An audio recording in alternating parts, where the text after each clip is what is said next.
So I did an excursion, and this is to a Neolithic site. Most people know about Stonehenge, but there's many other Neolithic sites across the United Kingdom and Ireland. The Arbor Low Stone Circle and Gibb Hill Barrow at Long Rake in Monash Bakewell in Derbyshire. The most important prehistoric site of the East Midlands, Arbor Low is a Neolithic henge monument. Within an earthen bank and ditch, a circle of some 50 white limestone slabs, all now fallen, surrounds a central stone or cove, a feature found only in major sacred sites. It's about a 300-meter walk from the parking area to the stone circle through fields with gates or stiles. And that can be very challenging for those with wheelchairs or buggies. It's pretty tough. You need to be aware that access is through private land and make sure that you shut the gates so you don't let the sheep run around.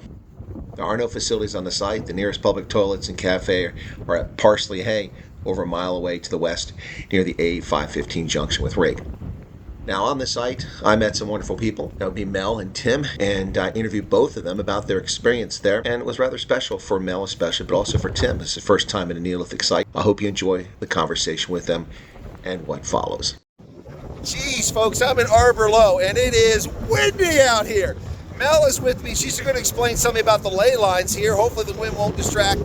This is Mel. She's going to tell us a little about the markers that have gone around this barrow where folks were buried. Welcome. So these markers down here, the stone blocks we put in by the royal family, and they block the ley lines. They block the energy for the ley lines, so the energy doesn't flow through here. And it just creates negative energy. So there was a great video by Gillian, who came out with Mark Atwood, and they did rituals on the stones, and they unblocked the energy of the stones, so the energy is flowing through these ley lines now, instead of being blocked by these stones put here by the royal family. Well, you know, I ask Mel, why did they block the energy? Were they just mean? Yeah, literally they don't want the positive energy flowing, because, you know, if we've got open hearts, we're feeling positive and uplifted, then we don't listen to all the negative stuff that they send us, and it just brings our energy down. So that's why they pop them. You'll find them across ley lines everywhere. So all throughout England and the UK? All throughout England and the UK, and they're all marked with to stop the energy. They're all marked. They're all blocked there. They're all marked with markings from the royal family.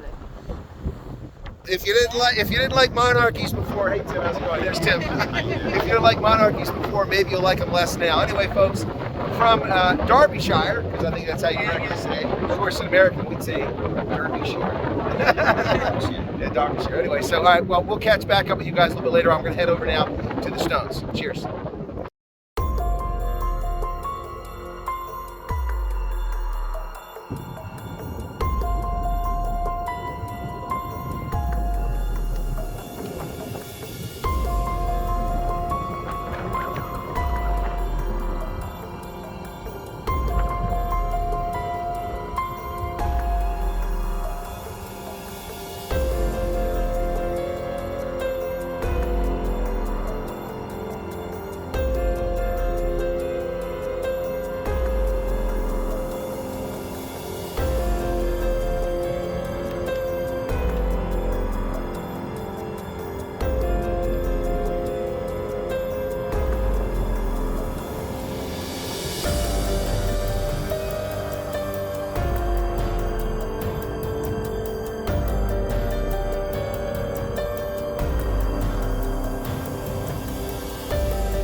Hey folks, an absolutely gorgeous day here in England, and well, I guess we're still sort of in the Midlands, in Derbyshire, and we're at Arbor Low, a Neolithic burial site, and a gathering site as well. Already been to the barrows, and I've already spoken to Mel, and she explained to us about the ley lines. And now I've got Tim here, and I want Tim to tell me about his experience walking around the site and what he thought about it. So Tim, this is interesting. I mean, you seem to be like a kid in a candy store here, really enjoying this experience. Well, very much so. I mean, this is very new to me. However, you've seen some of the videos that people that I follow, podcasters, you know, the actual these ley lines have been blocked off by old stones from Victoria Rex and George Rex and Victoria Regina, and they're all around these and they're blocking the energy. Why, if there's nothing in ley lines and you know, we're not taught about them nowadays, you know, why are they blocked off? Why are the stones why have are to be they there? claimed by monarchs of old, you know? So, you know, why? But Tim, what was for you? Was what kind of experience was this? For me, it's first off, we're very fortunate. It's not raining at the moment. It's England. Wait 5 minutes. No, we're very fortunate. It's an absolutely stunning, beautiful day. A bit windy out here, but that's just the natural experience walking around. But there's got to be, I would imagine for you, I don't want to say religious or spiritual, but maybe there is. I don't know. For me, it was quite a moving experience. Yeah, well, I haven't gone into the centre yet. I just walked around the outsides, and I do, now I'm stood here, I do feel a bit goosey, you know. So I don't know, you know, you ought to explain what you just felt in there, because that was amazing. That, you know, a creative person like that, and you just got something, a spark, you know, you must say. But so I'm yet to go in there, and a little bit hesitant, but I do feel quite like I really want to do. Should I? You know, what am I going to feel? What I'm going to get from it? You know, so. But Tim, this isn't your first visit to a Neolithic site. You've been to Stonehenge for a special experience. I haven't. No, this is my very you first. haven't been to Stonehenge? Yeah. Oh, Mel's been to Stonehenge, but you haven't. Yeah, no, I'm very new to this. I'm very, you know, 5 weeks ago I was a normie. Well, not that normie. Well, you still look kind of normie to me. I'm just saying. Yeah.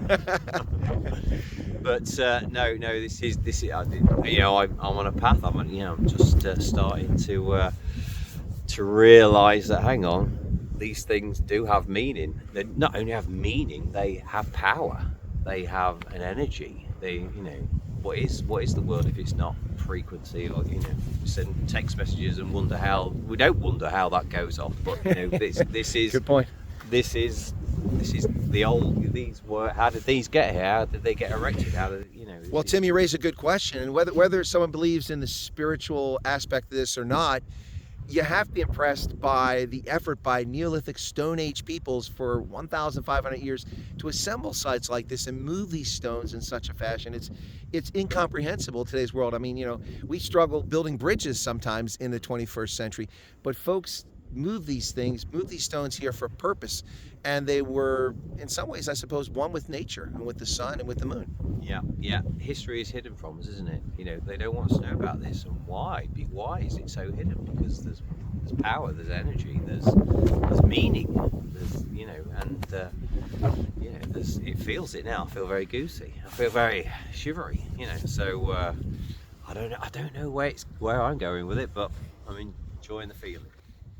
Well, folks, from Arbor Low, that was Tim telling us about his experience, first time here. And I didn't realize, I thought he'd been to Stonehenge. I mean, he's got to catch up with us, Mel. We've both been to Stonehenge. He's a little bit behind.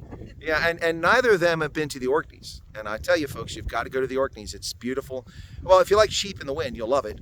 but that's like a lot of England. But if you go up there, of course, the old Norse influence in the Orkneys is still quite strong. The world's northernmost distillery, if you're into drink a little bit of booze, Highland Park is up there as well. But the real attraction for me, of course, wasn't the whiskey. it wasn't the wind and the sheep. Trust me, it was the Neolithic sites, the Stones of Stenness, the Ring of Brodgar, and Maze Howell. It's just absolutely amazing. So from Arbor Low in England, cheers.